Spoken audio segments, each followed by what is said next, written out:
Press release 15 March Bodofa House Bagansali EPSU NDPP People Joint Action Committee for Bodoland Movement. The above mentioned Bodo organizations congratulate all the citizens of the largest democratic country of the world who having adult franchise to choose the leaders by their right to vote. The organizations and Bodo community wish that there would be a free, fair and peaceful election in every region of the country, and particularly in 5th Nong Pokrajar ST Lok Sabha constituency of Assam. The organizations also wish that the Honorable Election Commission and administration of the country will effectively maintain the beauty of the democracy by ensuring voting right to every citizen. The Bodo Movement Group requests the Election Commission, both center and state, to make all necessary arrangements beforehand that no anti-social and anti-democratic process can disrupt the democratic process and generate election for 17 Lok Sabha of the country by misusing money and muscle power. Further, request to take strict action towards those who indulge in violence during election. The Bodo organizations will support UPPL party and each already declared candidates in 2 constituency, Nong 5 Kokrajar constituency, Mr. UG Brahmo, and Nong 8 Mongoldoi general constituency to Pradeep Kumar Daimari for many vital reasons, which also request people and general to support both candidates and elect them with maximum margin of votes. The movement group feels that the need of a dynamic,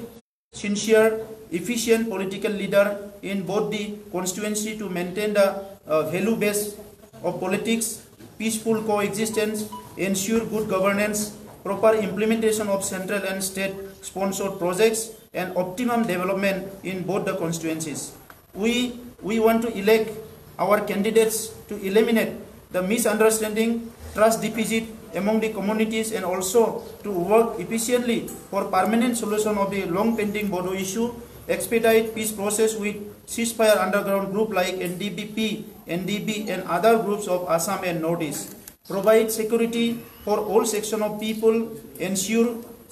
equal right and protection of the identity, culture of tribal and other ethnic people of BTC and Assam. The Joint Movement Group appeals the voters not to choose any corrupt and divisive politicians as their candidate for 17 Lok Sabha after 72 years of independence. The tribal and other ethnic and non-ethnic Indian citizen of BTC region and Assam has witnessed so many unrest situations for political mishandling of some vital issues in last couple of years by some immature political representative elected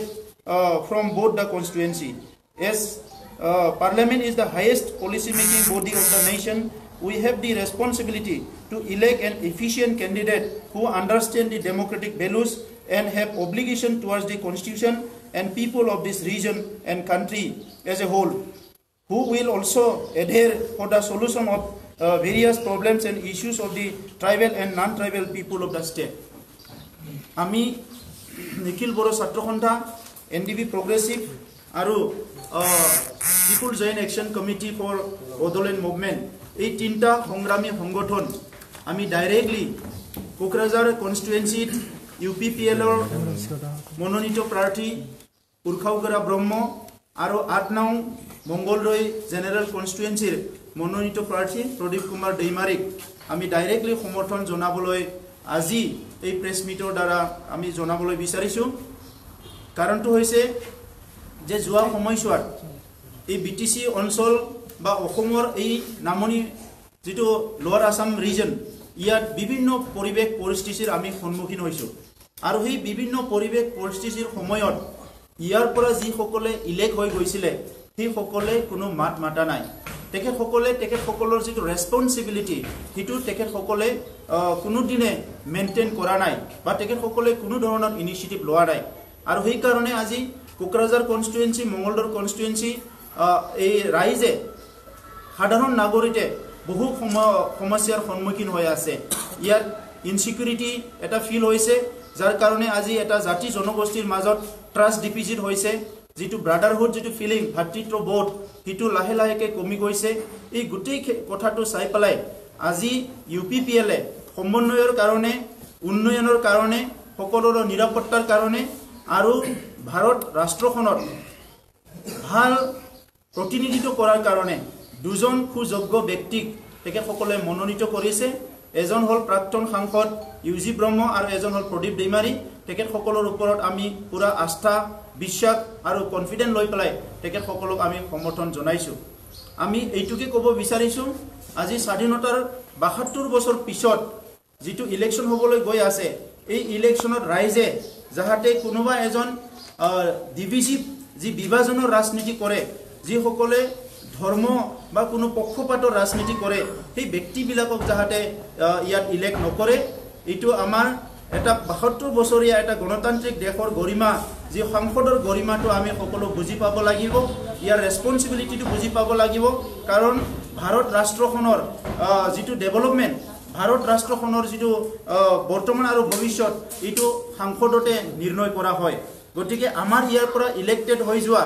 সাংসদ বিলাকে representative বিলাকে যদি সেই policy মেকিংত কিনচিত যোগদান দিব নোৱাৰে হিটো আমাৰ সকলোৰে কাৰণে এটা লাজৰ কথা আনপিনেদি এই দুইটা সমষ্টিত আজি বহুখিনি সেন্ট্ৰাল ইনস্টিটিউটৰ প্ৰয়োজন আছে বহুখিনি সেন্ট্ৰাল প্ৰজেক্ট সেন্ট্ৰাল স্কিম বিলাকৰ প্ৰয়োজন আছে যেনেকৈ আমাৰ মাজেৰে যোৱা যিবিলাক ৰেল ট্ৰেক আছে এই ৰেল ট্ৰেকত ওভাৰব্ৰিজ লাগে আৰু বহুখিনি ডেভেলপমেন্ট এক্টিভিটি হ'ব লাগে ভুটান বৰ্ডাৰ অৰুণাচল বৰ্ডাৰত খোৱা পানীৰ যোগান ধৰিব লাগে ইয়াত মানে ভূমিৰ সমস্যা আছে ইয়াত ফৰেষ্ট ডুৱেলাৰ্ছ এক্ট যেটো সেন্ট্ৰাল এক্ট আছিল এটো ইমপ্লিমেন্ট হোৱা নাই তেনেকুৱা ধৰণৰ বহুত সমস্যা আছে যি সমস্যাবিলাক সমাধান কৰাত তেখেতসকলে কোনো ৰোল নৰলে আনপিনেদি সকলো বিচাৰে যে ইয়াত শান্তি প্ৰতিষ্ঠা হওক কিন্তু শান্তি প্ৰতিষ্ঠা হ'বলৈ ভাৰত চৰকাৰে 2005 চনতে এনডিপিৰ লগত সিজফায়াৰ ঘোষণা কৰিছিল কিন্তু আজিলৈকে এই ভাৰত চৰকাৰে এই সমস্যা সমাধান কৰা নাই আৰু দুৰ্ভাগ্যজনকভাৱে কোকৰাঝাৰৰ যিজন সাংসদ নৱকৰণীয়া ডাঙৰীয়া যিজনে নিজে এটা সশস্ত্ৰ সংগ্ৰামৰ পৰা আহা তেখেতে এই সমস্যাটো সমাধান কৰাৰ কাৰণে যোৱা 5 বছৰত কিনচিত মাত নামাতিলে বৰঞ্চ তেখেতে এই সমস্যা সমাধানৰ বিপক্ষে তেখেতে থিয় দিলে গতিকে হিটো এটা পাৰ্লামেন্টাৰী ডেমক্ৰেচিত এজন ৰিপ্ৰেজেন্টেটিভৰ যেটো ৰোল হিটো অতিকৈ দুৰ্ভাগ্যজনক কথা আমি বিচাৰিছো বিটিসি অঞ্চলত লোৱাৰ আসামত আমাৰ বিভিন্ন জাতি জনগোষ্ঠীৰ মাজত সম্প্ৰীতি মৰম স্নেহ বিশ্বাস আৰু সকলোক মান সন্মান দি একেলগে জীয়াই থাকিব পৰা এটা পৰিৱেশ বিচাৰিছো গতিকে আমি নিজৰ জাতীয় সংগঠন হিচাপে সামাজিক সংগঠন হিচাপে আমি নিজৰ দায়িত্ব পালন কৰিবলৈ আমি সাজু আছো কিন্তু ভাৰতৰ যেটো সংসদীয় গণতন্ত্ৰ ইয়াত সাংসদ সকলৰ পলিসি মেকিংত কিছুমান ৰোল আছে যি ৰোলটো তেখেতসকলে কোনো দিনে তেখেতসকলে লোৱা নাই তো এই কাৰণে মই আমাৰ বিভিন্ন জনগোষ্ঠীক ৰিপ্ৰেজেন্টেশন দি থকা আমাৰ ছাত্ৰ সংগঠন আছে মাইনৰিটি সংগঠনে হওক বা আদিবাসী সকলৰে হওক বা ৰাজবংশী সকলৰে হওক বা বঙালী সকলৰে হওক সকলো জনগোষ্ঠীৰ গুৰখা সকলৰ যি ছাত্ৰ সংগঠন আছে সামাজিক সংগঠন আছে ৰাজনৈতিক সংগঠন আছে এই সকলোক মই আগবাঢ়ি আহিবলৈ মই অনুৰোধ কৰিছো আজি এই সংবাদ মালৰ দ্বাৰা আমি সংগ্ৰামী সত্তাৰ হৈ অনুৰোধ কৰিছো যে সকলোক একত্ৰিত হৈ পেলাই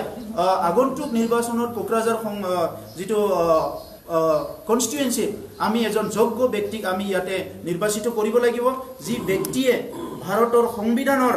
মূল মন্ত্ৰটো বুজি পায় যি ব্যক্তিয়ে ন্যাশনাল ইন্টিগ্ৰেশনৰ কথাটো বুজি পায় যি ব্যক্তিয়ে ভাষা সংস্কৃতি বিভিন্ন ধৰ্মাৱলম্বী লোকে নিজৰ অস্তিত্ব লৈ জীয়াই থকাৰ কথাটো বুজি পায় আৰু সকলোক সমান চকুৰে সমান মৰ্যাদা দি পেলাই আগুৱালি ল'ব পাৰে তেনেকুৱা ব্যক্তিক আমি নিৰ্বাচিত কৰিব লাগিব আৰু এই কাৰণে এই বিলি যে কোকৰাঝাৰৰ লোকসভা সমষ্টিৰ উৰ্খাউগৰা ব্ৰহ্ম ডাঙৰীয়াতকৈ আৰু ভাৰতৰ গণতন্ত্ৰক বুজি পোৱা ভাৰত চৰকাৰক বুজি পোৱা আৰু বিভিন্ন জাতি জনগোষ্ঠী ধৰ্মাৱলম্বী লোকৰ মাজত সম্বন্ধৰ কথাটো বুজি পোৱা এনেকুৱা এজন অহিংস আৰু গণতান্ত্ৰিক ব্যক্তি হয়তো দ্বিতীয়জন নাথাকিব সেই কাৰণে আমি সংগ্ৰামী সত্তা আমি আহ্বান কৰিছো ইয়াত বড়ো অনাবৰৰ যেটো চিন্তা হিটো প্ৰত্যাহাৰ কৰিব লাগে আমি সকলো একেলগে আগবাঢ়ি যাব লাগিব এটা জনগোষ্ঠী আনটো জনগোষ্ঠীক সন্মান কৰিব লাগিব আমি সংগ্ৰাম কৰি আছো নিজৰ জীয়াই থকাৰ কাৰণে কিন্তু আমাৰ সংগ্ৰামটো কোনো দিনে কাৰো বিৰোধী আমি কৰা নাই কিন্তু হেতুকে নৱসৰণ ডাঙৰীয়া এজন সাংসদৰ ধৰ্ম পালন নকৰি প্লাই তেখেতে বড় অনাবড় কৰি প্লাই সমাজখন ভাঙিব কাৰণে সমাজখন ধ্বংস কৰিব কাৰণে যোৱা 5 বছৰত সংসদৰ যিটো সংসদ হিচাপে নিজৰ যিটো শক্তি হেতু অপপ্ৰয়োগ কৰিছে গতিকে আমি তেনেকুৱা এটা শক্তি ভাৰতৰ নিচিনা সৰ্ববৃহৎ গণতান্ত্ৰিক দেশত যাহাতে কোনো প্ৰশ্ৰয় নিদিয়ে মই এইটো আহ্বান জনাইছো আৰু যোৱা সময়ত বিভিন্ন দল ৰাষ্ট্ৰীয় পৰ্যায়ৰ দলে হওক বা আঞ্চলিক পৰ্যায়ৰ দলে হওক সেই দলবিলাকে নিজৰ দায়িত্ব পালন কৰা নাই জাতি জনগোষ্ঠীৰ সমস্যা সমাধানৰ ক্ষেত্ৰত জনজাতিসকলৰ নিৰাপত্তা ক্ষেত্ৰত অজনজাতিসকলৰ নিৰাপত্তাৰ ক্ষেত্ৰত বিভিন্ন মাইনৰিটিসকলৰ নিৰাপত্তাৰ ক্ষেত্ৰত সেই কাৰণে ইউপিপিএল যি পাৰ্টি তেখেতসকলৰ যি ইস্তাহাৰ তেখেতসকলৰ যি উদ্দেশ্য ইটো যেহেতু সমাজক আকোৱালি লৈ পেলাই আগবাঢ়ি যোৱা সকলো সমস্যা সমাধান কৰা সেই কাৰণে আমি সকলোকে এটা বিশ্বাসত লৈ আগবাঢ়ি যোৱাটো আমি বিচাৰিছো এই কাৰণে সকলো যাহাতে ইউপিপিএলৰ প্ৰাৰ্থী দয়ক নিৰ্বাচিত কৰাৰ কাৰণে সকলো কাম কৰে আৰু আমি বিশেষকৈ ক'ব বিচাৰিছো যে নিৰ্বাচন আয়োগক কোকৰাঝাৰ এটা স্পৰ্শকাতৰ সমষ্টি যোৱা সময়ত নিৰ্বাচনী হিংসা ইয়াত মানে সকলোৰ উদাহৰণ আছে তো সেই কাৰণে অনাগত দিনত যাহাতে ইয়াতে কোনো হিংসা হ'ব নোৱাৰে এই কাৰণে সেন্ট্ৰেল আৰু ষ্টেট ইলেকশ্যন কমিশনক ইয়াত কঠোৰ ব্যৱস্থা কৰিবলৈ আমি আহ্বান জনাইছো এডমিনিষ্ট্ৰেচনক কঠোৰ ব্যৱস্থা কৰিবলৈ আমি আহ্বান জনাইছো আৰু এডমিনিষ্ট্ৰেচনৰ বিষয়ববীয়াসকলক সামৰিকে হওক বা অসামৰিকে হওক তেখেতসকলক ৰাজধৰ্ম পালন কৰি পেলাই কোনো পইচা পাতি লৈ পেলাই বা কোনো শক্তি মানে তেখেতসকলে যাহাতে পক্ষপাত নকৰে সেইটো আমি এডমিনিষ্ট্ৰেচনক আহ্বান জনাইছো আৰু ইলেকশ্যন কমিশনক ইয়াত যাহাতে চোকা দৃষ্টি ৰাখে আমি আহ্বান কৰিছো কিয়নো যোৱা সময়ত কোকৰাঝাৰ সমষ্টিত বহুত হিংসাৰ বলি হৈছে সাধাৰণ নাগৰিকে নিজৰ যিটো সৰ্বোচ্চ অধিকাৰ ভোটাধিকাৰ সেই ভোটাধিকাৰ বহুত সময়ত তেখেতসকলে সাব্যস্ত কৰিবলৈ পৰা নাই সেই কাৰণে ভাৰত ৰাষ্ট্ৰখনৰ ইলেকশ্যন কমিশনৰ এডমিনিষ্ট্ৰেচনৰ এটা দায়িত্ব আছে যে ইণ্ডিয়াৰ সকলো নাগৰিক যিসকলৰ আজি ভোটাধিকাৰ আছে সেইসকলে যাহাতে ফ্ৰী এণ্ড ফেয়াৰ ইলেকশ্যনত অংশগ্ৰহণ কৰিব পাৰে সেই ব্যৱস্থাটো যাহাতে কৰে ইয়াৰ লগতে যিসকলে মাসল পাৱাৰ আৰু মানি পাৱাৰ মিছ ইউজ কৰি পেলাই ৰাইজক বিপদে পৰিচালনা কৰিব বিচাৰে সেইসকলে যাহাতে কঠোৰ হাতেৰে দমন কৰে মই তেখেতসকলক অলৰেডি মানে আহ্বান জনাইছো গতিকে আপোনালোকক ধন্যবাদ জনাইছো আপোনালোকে আজি অংশগ্ৰহণ কৰিলে আৰু সেই কাৰণে অনাগত দিনত সকলো পেন্ডিং সমস্যাবিলাক সমাধান হোৱাৰ স্বাৰ্থত ইউপিপিএলৰ প্ৰাৰ্থীক আগন্তুক যিটো 17তম লোকসভা ইলেকশ্যন হ'ব নিৰ্বাচন হ'ব ইয়াত মানে ইউপিপিএল দুজন প্ৰাৰ্থীক যাতে সকলো স্বতঃস্ফূৰ্তভাৱে ভোট দি পেলাই অধিক মাৰ্জিনত জিকাই পেলাই আমি আমাৰ এটা সুযোগ্য নেতৃত্ব আমি নিৰ্বাচিত কৰিব পাৰো ইয়াকে আহ্বান ৰাখিছো বিটিসি বাহিৰত থকা এই পাৰ্টিসকল আপোনালোকৰ সমৰ্থন কেনেকুৱা স্থিতি চাওক আমি আজি এতিয়ালৈকে আমি মংগলদৈ আৰু কোকৰাঝাৰৰ কথাটো আমি পাতি আছো কিন্তু যোৱা সময়ত আমি গুৱাহাটী লখিমপুৰ তেজপুৰ বা বিভিন্ন সমষ্টিত আমি কিছুমান আমাৰ যিটো অৰ্গেনাইজেশ্যনেল যিটো স্থিতি য'ত আছে তাত আমি কিছুমান দলক সমৰ্থন জনাইছো কিছুমান ইস্যু লৈ পেলাই গতিকে এতিয়াও আমি আলোচনা কৰি আছো কিয় আজিলৈকে ৰাষ্ট্ৰীয় দল বা আঞ্চলিক দলে হওক কোনো দলৰ যিটো চিন্তাধাৰা এইটো আমাক পতিয়ান নিয়াবলৈ পৰা নাই তেখেতসকলৰ যিটো উদ্দেশ্য যোৱা 5 বছৰত আমি যিটো দেখিলো যে কোনো এটা ইস্যু যিবিলাক বহুত সেনজিটিভ ইস্যু যিবিলাক খুব ইম্পৰ্টেন্ট ভাইটেল ইস্যু যিসকলে সমাজ নিৰাপত্তাৰ লগত জাতি নিৰাপত্তাৰ লগত উন্নয়নৰ লগত নিহিত হৈ আছে তেনেকুৱা ইস্যুবিলাকত সকলো দলে ডাবল ষ্টেণ্ডাৰ্ড কৰিছে সেই কাৰণে আজি আমি চিন্তা চৰ্চা কৰি আছো আৰু কম দিনৰ ভিতৰতে আমি তেজপুৰত মানে কেণ্ডিডেট দিয়াৰ কথা চিন্তা কৰি আছো আৰু গুৱাহাটীত আমি নিজে কেণ্ডিডেট নিদিলেও আমাৰ চিন্তা চৰ্চা এনপিপিৰ লগত আলোচনা চলি আছে যেহেতু এনপিপি কনৰাড চাংমা ডাঙৰীয়াই যোৱা সময়ত অসমৰ আৰু উত্তৰ পূৰ্বাঞ্চলৰ নিৰাপত্তাৰ কাৰণে এটা খিলঞ্জীয়া মানুহ হিচাপে এজন জনজাতি হিচাপে এটা ডাঙৰ এটা ৰোল তেখেতে লৈছে এই হিচাপে আজি অসমৰ ৰাজনৈতিক দল বা উত্তৰ পূৰ্বাঞ্চলৰ ৰাজনৈতিক দল বা ৰাষ্ট্ৰীয় দলৰ ভিতৰত আমি সৰ্বশ্ৰেষ্ঠ হিচাপে আজি দেখিবলৈ পাইছো এনপিপি কনৰাড চাংমা ডাঙৰীয়াৰ যিটো ৰোল সেই কাৰণে আমি তেখেতৰ লগত আলোচনা কৰি আছো যে তেখেতে কৈছে যে অসমৰ বিভিন্ন সমষ্টিত তেখেতে ইলেকশ্যন কণ্টেষ্ট কৰিব তেখেতৰ দলে গতিকে আমি বিচাৰিছো যে যিসকলে জনজাতিসকলৰ মিত্ৰ যিসকলে ইথনিক কমিউনিটি বিলাকৰ মিত্ৰ যিসকলে ইথনিক কমিউনিটি আৰু জনজাতিসকলৰ নিৰাপত্তাৰ কথা চিন্তা কৰে সেই সকলৰ লগতে আমি 2017 যিটো ইলেকশ্যন 17 যিটো লোকসভা ইলেকশ্যন 2019 যিটো হ'বলৈ গৈ আছে তাত তেখেতসকলৰ লগতে আমি থাকিম বুলি আমি এতিয়ালৈকে আমি চিন্তা চৰ্চা কৰিছোঁ কিন্তু 2 এদিনৰ ভিতৰতে আমি অফিচিয়েলি জনাম যে কোনটো সমষ্টিত আমি কাক সমৰ্থন দিম পাৰ্লামান অলৰেডি কৈছে যে আপসু আজিৰ দিনতে জাতীয় সংগঠন হৈ থকা নাই তেওঁলোকে ৰাজনৈতিক দল হিচাপে কাম কৰিছে এইটো কি ক'ব নাই এতিয়া এপসু যদি জাতীয় সংগঠন হৈ থকা নাই বিপিএফ ৰাজনৈতিক দল হৈ না আছেনে নাই তেখেতেতো কিছুমান সময়ত ৰাজনৈতিক কথা বাদ দি পেলাই জাতীয় সংগঠনৰ নিচিনা কথা কয় গতিকে মোৰ প্ৰশ্ন যে তেখেতে ৰাজনৈতিক দল হৈ আছেনে নাই তেখেতে ৰাজনৈতিক দল হিচাপে তেখেতসকলক ৰাইজৰ উন্নয়নৰ কাম কৰাত কোনোদিনে বাধা দিয়া নাই গতিকে তেখেতসকলে কৰক তেখেতসকলক নিৰাপদ বুলি নিজকে ভাবিবলৈ পৰা নাই সেইটো ব্যৱস্থা ল'ব লাগে জনজাতি অজনজাতি সকলৰ নিৰাপত্তাৰ কাৰণে কাম কৰিব লাগে শিক্ষা দীক্ষাৰ অৱস্থা বেয়া স্কুলত মাষ্টৰ নাই কিতাপ পোৱা নাই বহুত হাজাৰ হাজাৰ স্কুলত কিতাপ পোৱা নাই সেইবিলাক কাম তেখেতসকলে কৰিব লাগে উন্নয়নৰ কাম কৰিব লাগে আজি পলিসি মেকিং বডিত তেখেতসকলৰ এমএলএ বিলাক মাত মাতিবলৈ দিব লাগে লোকসভাত তেখেতসকলৰ সাংসদ বিলাকক জ্বলন্ত সমস্যাৰ ওপৰত মাত মাতিব দিব লাগে ঠিক কাম বিলাক তেখেতসকলে কৰা নাই আৰু ইয়াত আহি পেলাই কোনবা জাতীয় সংগঠনৰ লগতহে তেখেতসকলে ডিবেট কৰিব বিচাৰে কোনবা জাতীয় সংগঠনৰ কামটোহে তেখেতসকলে কৰিব বিচাৰে তেখেতৰ মানে স্পষ্ট কৰিব লাগে যে দলটো মানে জাতীয় সংগঠনৰ